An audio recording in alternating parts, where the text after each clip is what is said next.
إليكم أهم ما ورد في الصحف العالمية والأخبار الدولية حديثاً حتى 3 فبراير 2026 حول العلاقات والتوترات بين الولايات المتحدة الأمريكية وإيران مع مصادر موثوقة بأسلوب رزين، فتصعيد عسكري وتوترات حديثة.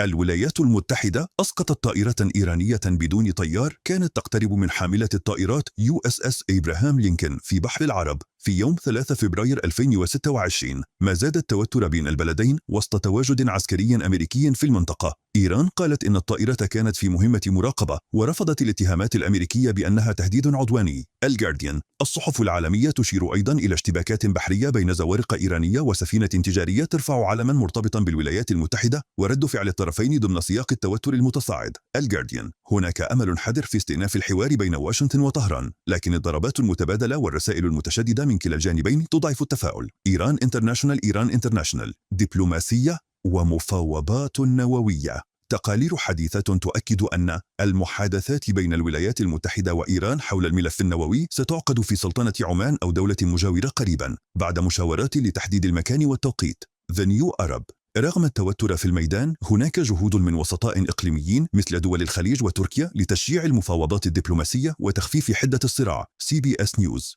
من الصحف والتحليلات العالمية: تحليلات دولية تحدثت عن اهتزاز التفاؤل حول عودة المفاوضات الحقيقية بين الجانبين بسبب الطائرات بدون طيار والقوارب، وسلسلة مطالب جديدة من طهران لاستمرار الحوار بشروط معينة. إيران انترناشنال. تقارير تتحدث عن تعزيز أمريكي للقوة العسكرية في الشرق الأوسط كرد على ما تعتبره واشنطن سلوكا إيرانيا تصعيديا، بينما ترد طهران باعتبار أن نشر القوة لا يخيفها. الجزيرة: السياق التاريخي الحديث.